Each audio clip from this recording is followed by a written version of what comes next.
finances in a rut? Need a way out? Lynn Dimmons is here to help. She's your personal financial rebound coach. Being a wife, mother, and educator, she understands the importance of controlling your finances and building generational wealth. She is here to help you find money you didn't know you had and live life on your terms. Sounds too good to be true? Well, it is true, and it's definitely a good thing. Lynn Dimmons of Dimmons Enterprise offers one-on-one coaching, group coaching, and radio podcast entitled Financial Confidence God's Way on WYTV7 Christian Broadcasters Network. Lynn Dimmons of Dimmons Enterprise, your number one financial rebound coach. Hello, and welcome to Financial Confidence God's Way. Today's session is what gets checked gets done, or does it? But before we get into our session today to talk about these money matters, I want to set this as a reminder for you, or set the stage, that we would need to remember or call to memory Matthew 6:33. But seek ye first the kingdom of God and his righteousness, and all these things shall be added unto you. So as we look at these money matters, and before we get into talk about our budgets and looking at checking things out and whether or not it gets done, I also want us to pray. We should always pray over our money. So if you'll commit this prayer to memory, it will be a guiding principle for you as well as far as your finances are concerned. So Lord, help me value the things in this world that are really valuable. That's my relationship with you, my life, and my family. Help make me a responsible steward of the financial resources you've placed in my life. Let us trust your holy word for the eternal glory of your Son, Jesus. Amen. So today's session is what gets checked gets done. And as we're talking about this, essentially we're talking about tracking your progress with your finances. We've been talking about 4 key principles or priorities around your finances over the past weeks, if you will. In session 1, we talked about establishing your financial goals.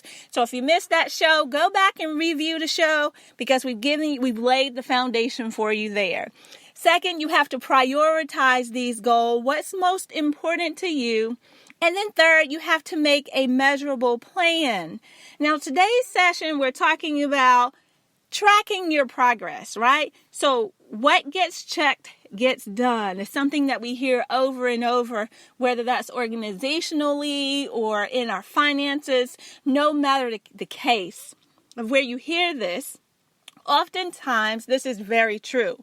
So the first and most important step for getting and staying out of debt is just to create a workable plan. And once you have that plan, whether you're using, a spreadsheet or old-fashioned methods for tracking your spending, you'll feel empowered when it comes to your finances, and you can finally begin to save money for those things you want and those things you need when you know exactly where your money is going. And I hear you. You say, yes, Lynn, we hear this all the time. Yes, I want to be a good steward of my finances, but what do I need to do first?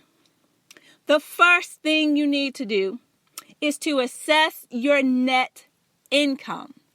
And this is the money that you bring home, not your total salary, not the money before they take out the taxes. Uncle Sam gets his part, Medicare or Medicaid get their part, or you have some pre-tax items, insurance and things of that nature that are coming out. We're not talking about all of those other deductions, but we're talking about the money that you get after those deductions are taken. So what's your final take-home pay? This is your net income.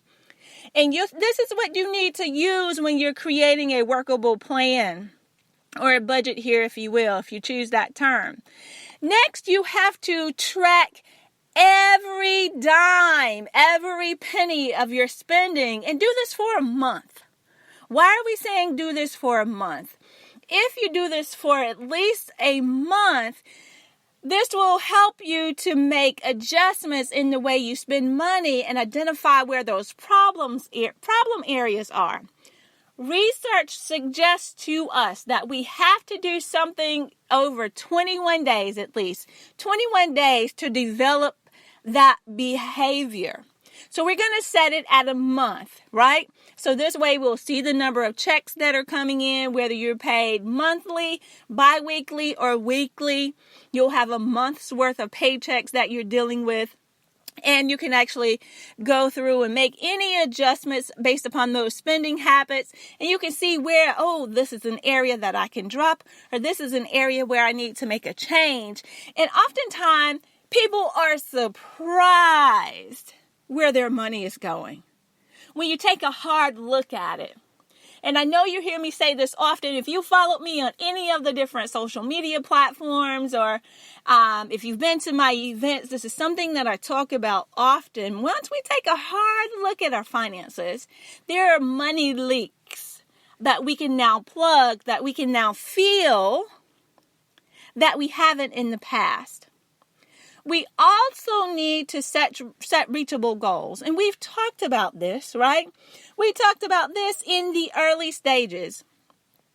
But that way, you can accomplish the goals, but you have to have some short-term goals as well as long-term goals, right? When you have those short-term goals, you need to keep in mind this is for a year or less. So I can pay this credit card bill off within 6 months, within 12 months, okay? Those longer-term goals, these take years to accomplish. Maybe that's a car. Maybe that's your mortgage. Maybe that's student loans, right? These are going to take multiple years, longer term, for you to get those things paid off. But the great thing here is you can change your goals from time to time, but you need to make sure that you have a plan of action. If you don't have that plan, remember last week's session? If you fail to plan, then you plan to fail. You must have that general plan of action to ensure that you can meet your goals. And another thing, you'll want to know what your variable and your fixed expenses are so you can accurately determine the amounts in your budget, right? So what do I mean by those variable and fixed expenses, right?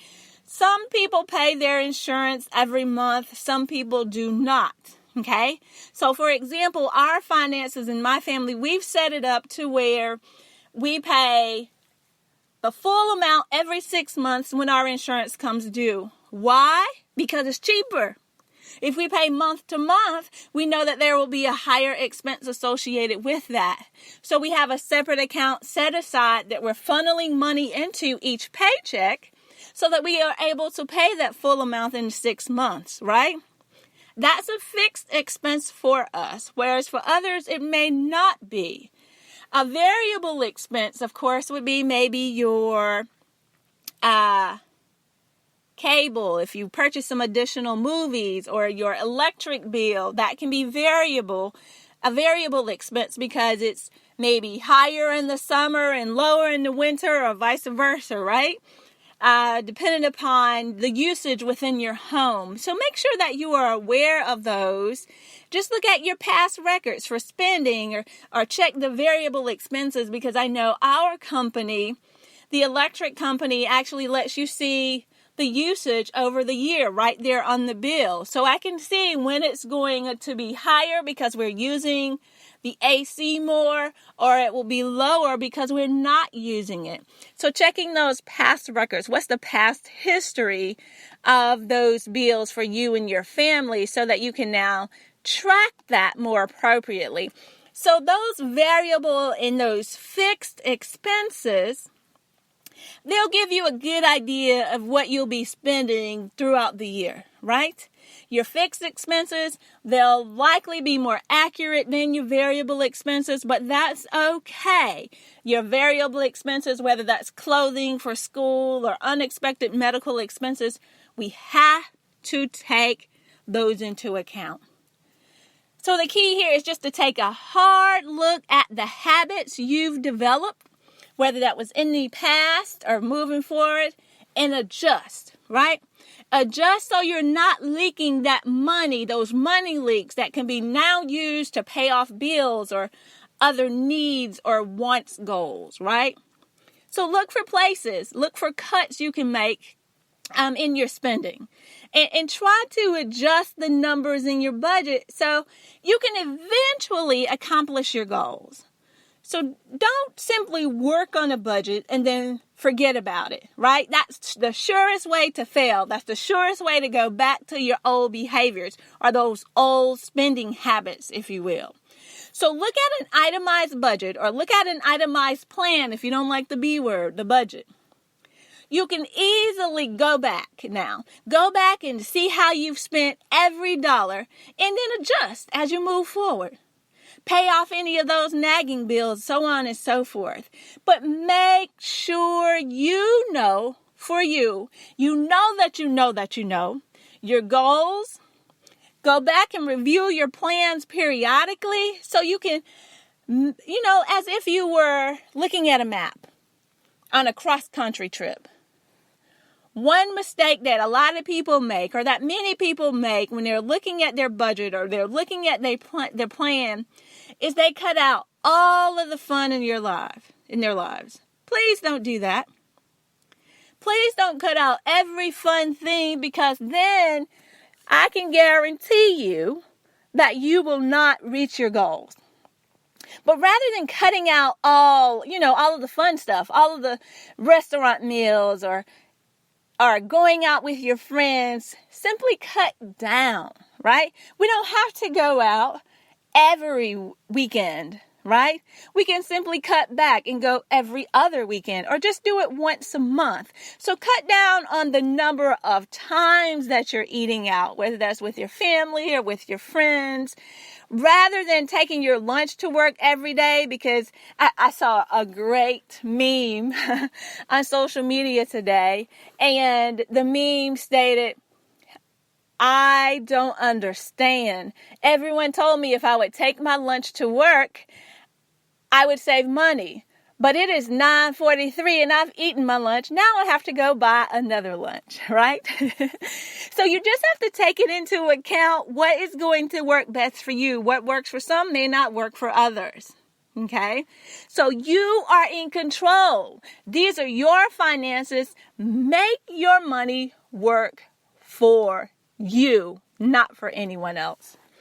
I want to thank you so much for joining in the broadcast today. And if this has been helpful for you, please go over to our Facebook page, Financial Confidence God's Way, and let us know. Also, you can post any questions, comments, or concerns, and we'll continue the conversation there. We thank you so much for joining us today. Have a good day.